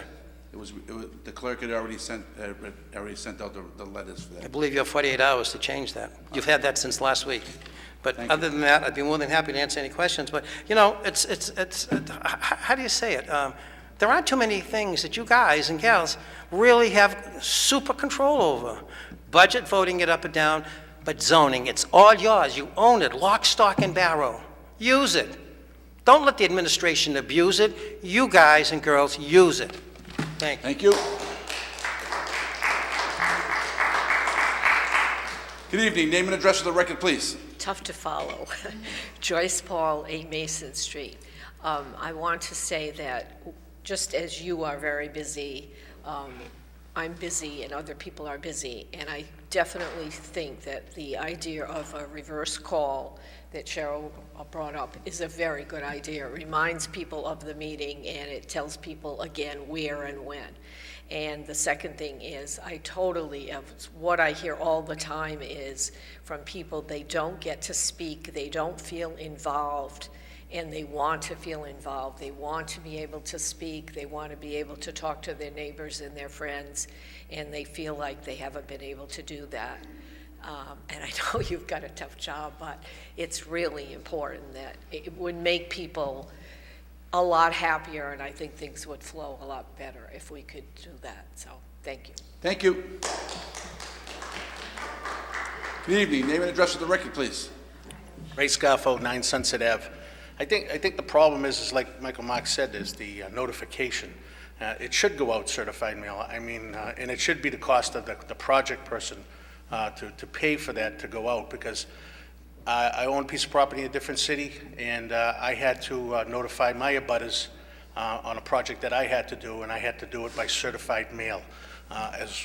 So you'd get the list of of the abutters from the city, and you take that and you send out the certified letter, and of course, they sign for it, and this way, everybody's notified, so we don't end up in a situation like this. It makes it just much more smoother. Thank you. Thank you. Good evening. Name and address for the record again. Pamela Cerullo, 5 Shapley Avenue. I just want to reiterate one thing. I never do this, but when something affects my quality of life as well as this building will, I had to speak. I had to say something. And unfortunately, I was not notified about the first meeting, otherwise I would have been there. And it really hurt when Chairman Carmen made that comment about, well, you didn't make the meeting, whatever, that's your problem, pretty much. Had we been notified, we would have been there, okay? The other thing, too, I just have 2 questions that I would like to present, and hopefully maybe the developer or council can address this at some point. I was going through the paperwork for the building plans. I didn't see anything from the Board of Health commenting on trash collection. Where is it going to be located? Is it going to be on the Medford side? Is it going to be on the Somerville side? That's my first concern. And the second thing is, someone had mentioned about the shade, all right, the sunlight. Was a shade survey taken for our side of the street, for Medford Street, Somerville, and Shapley Avenue, Sunnyside Terrace? So these are the kind of things that we really wanted to just ask questions. Again, we're not against the redevelopment of the area. We just wanted to voice these concerns, get answers, and then we could, say yay or nay. So I just want to let that out. Thank you very much. Thank you.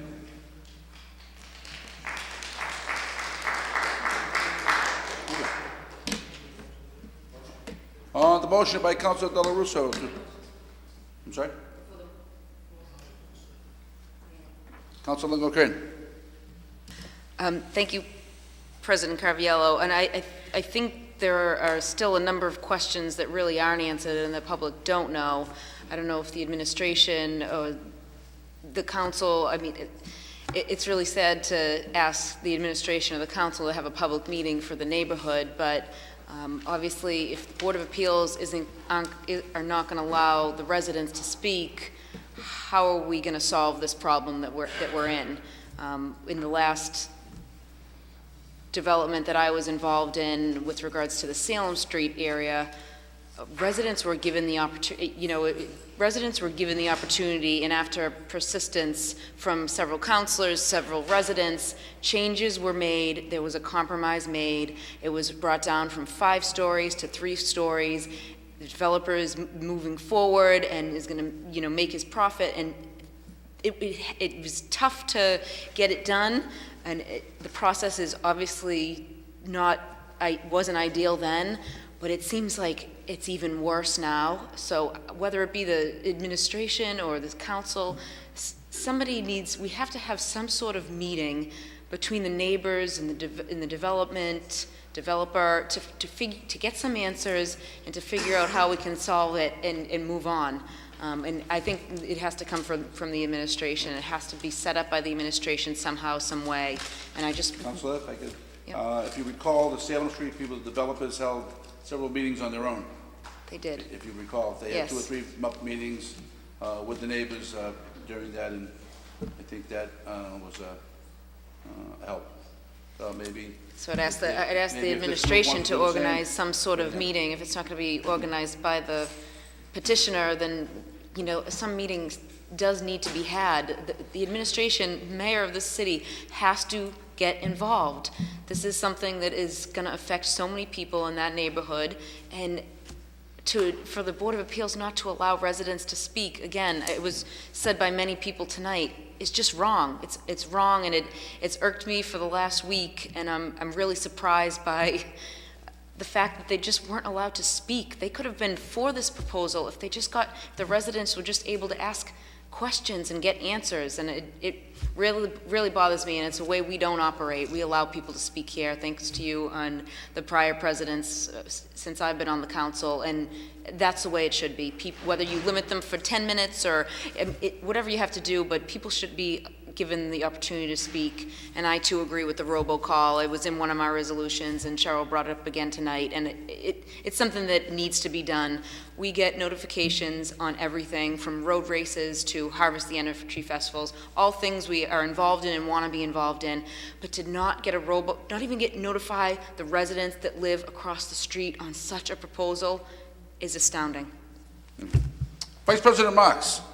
Thank you, Mr. President, and I'll be brief, but if we could make part of the committee report the question of trash collection and where the trash will be located on that particular site, that's important. And the shade study that was referred to. I attended a meeting with the Salem Street project, and the developer came out with, let me tell you, a presentation that would knock your socks off regarding that particular issue alone, the shade. And the building actually was designed for setbacks on the higher floors based on the proximity of the homes that abut the property, so they wouldn't lose their shade. And they had a timeline that was remarkable on how the sunlight comes in at certain times and so forth, and how it wouldn't impact them based on this particular study. And I think that goes a long way to reassure neighbors that their quality of life, and sun is part of a quality of life, that the way that hits their home does have an impact on residents in the community. Another thing I brought up that night, Mr. President, is a little-known fact, but the Zoning Board of Appeals gets all sorts of documentations that are submitted by the developer. One of them is a traffic impact study. Now, that's done by the developer's person that they hire, their traffic firm. And there's a state law that allows the Zoning Board of Appeals, at the developer's expense, to request on behalf of the city their own traffic study. Because as you know, you can have like an expert in court. You have one doctor saying one thing and another doctor saying something else. So I think it's important that when we have these particular projects, that the city not just go based on everything that's submitted by the developer, but do its own homework, its due diligence, and part of that is the traffic report, the traffic study. And I asked that Zoning Board of Appeals that night, Mr. President, if they would request that, and I don't know, I think they just took it under advisement. I really couldn't tell, but they seem to be interested in that fact. So I would ask also if there was a shade study done, Mr. President, as part of our report. We're putting together a report now, a report that's going to go back to the Zoning Board of Appeals to ask a question on trash collection. So is this a resolution? Whatever you want to call it, resolution, report, whatever you want to call it. But we're asking questions of the Zoning Board of Appeals regarding trash collection. We don't have a resolution, Councilor Marks. Well, I put one forward as the mayor for a community meeting with the developer. We already passed that. So if these are questions, they can. Right, so I'd offer a motion then that we send a correspondence to the Zoning Board of Appeals regarding trash collection, which was brought up tonight, a shade study if one was done, and why, if not, one was done, and wasn't done, and a traffic impact study submitted on behalf of this city and not on behalf of the developer, Mr. President. Mr. Zamuto, I can only offer you some advice, similar to other projects. You have a Sons of Italy Hall up there. Maybe you could get the residents together on some evening and meet with them over coffee and hear their concerns and voice your concerns or what your opinion is. That's my personal advice. I think, the people on Salem Street did it. I think it went a long way, got a lot of issues resolved, and it's my advice. Maybe that's something you might want to do where you do have a hall right around the corner from the project. So. Point of information, Mr. President. Vice President Marks.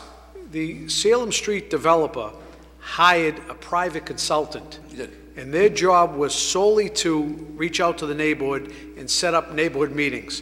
It wasn't the developer. Right. So maybe in this case it would be helpful to have someone that reaches out to the neighborhood, and I agree with the meeting like that. Yeah. But that wasn't done by the developer, that was done by a consultant that they hired, that their sole function was to act as a go-between between the developer and the neighborhood.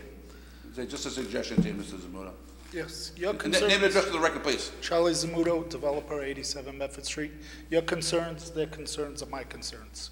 We designed this building based on shadow. We have shadow studies. The trash is going to be trash chutes inside the building, private pickup. Everything's maintained inside the building. There's no trash on the outside. When we had our first meeting at the zoning board, I think that the room was packed. Most of the people came for the project. Then Mark Niedergang, alderman from Ward 5 in Somerville. The city of Medford required me to get a certified map, which I did. I had to go to City Hall in Medford and Somerville and provide, well, the city put together the abutter list. I don't know how that works or who sent it. I think the city of Medford sent it out. Mark Niedergang wanted to have a neighborhood meeting. I personally flyered the whole neighborhood around Medford. Mark Niedergang didn't even want me to do Medford. We did from... We don't really care about Mark. Yeah. Alfred Street in Medford down to New Bern Ave in Medford, all the way over to Medford Street. And most of the neighbors that were against this project, I walked around with the plans. I met with the neighbors, and they, when they seen it, and I talked to them, explained everything. They had a change of heart. And, their concerns are my concerns. We have shadow studies. We did present them at the neighborhood meeting, but people, there was a few people that came that just wanted to argue with Barbara Bruzzi, the attorney, and that we weren't allowed to present. Maybe it's a good suggestion to try again. Okay. Reach out again and say you have the Sons of Italy there. Yep, Have some no coffee. problem. Medford residents only. Okay. And have some coffee that night and reach out to the residents, and everyone gets to in an orderly fashion. Say everyone will get to say their little piece, and hopefully, maybe there's facts that some of the residents don't know. Okay. And you can make just a suggestion. Yes. But again, some good faith goes a long way. Thank you. Hi, real quick. Cheryl Rodriguez, 281 Park Street.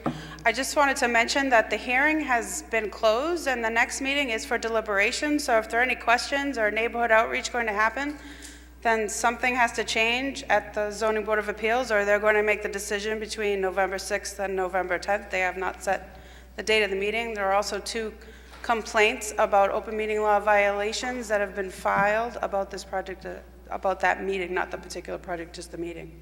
Thank you. Thank you. Motion by Councilor Del Russo to receive the committee report and place on file. Yes.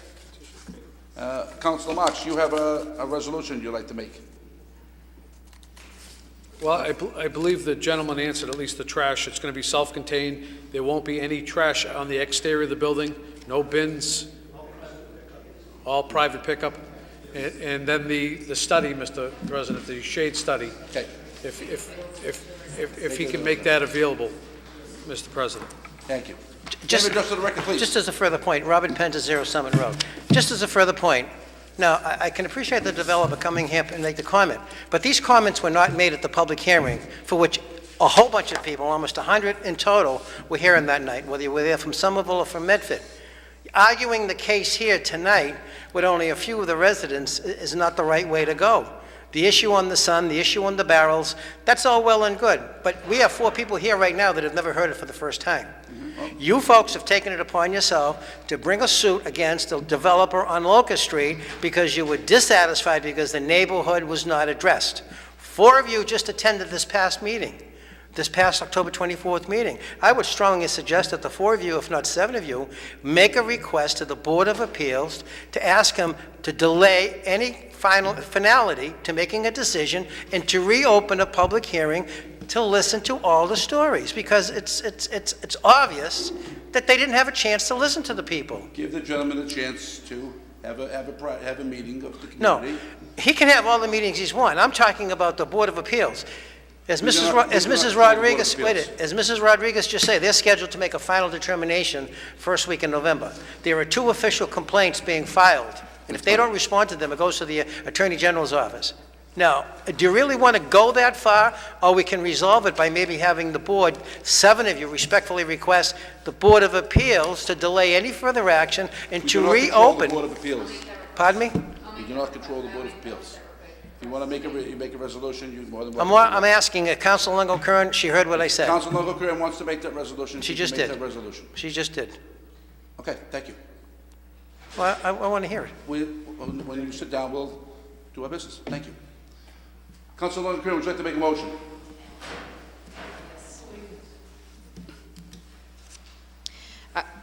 Thank you, President Carviallo. I think it just all falls in line with just allowing the people to be heard. So I will make any request that has any ounce of a possibility to resolve that problem. So I would request that the mayor, number one, the mayor set up a meeting between the residents and the developer.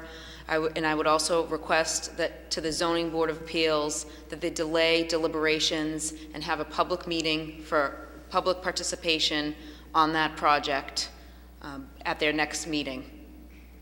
On the motion by Council Longo Kern, seconded by Council Vice President Marks. Mr. Clerk, please call the roll.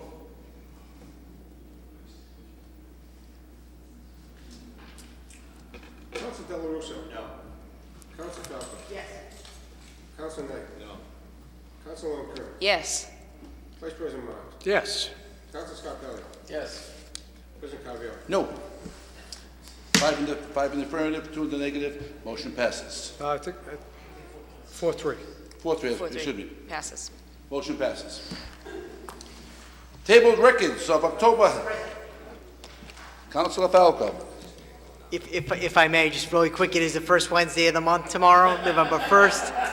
That means it's time for the monthly community police meeting at the Roberts Elementary School. Everyone is welcome, no matter what neighborhood you're from. 7 p.m., Roberts Elementary School, monthly Medford Police meeting. Thank you. Thank you.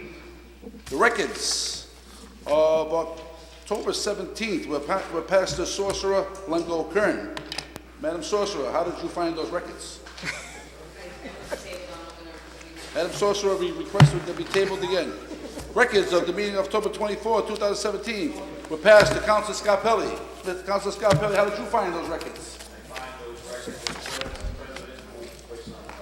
On the motion by Councilor Marks to adjourn, seconded by Councilor Del Russo. All in favor? Motion passes, meeting adjourned. What? Don't forget, Tuesday, go out to vote. The cameras are off. Were they ever on?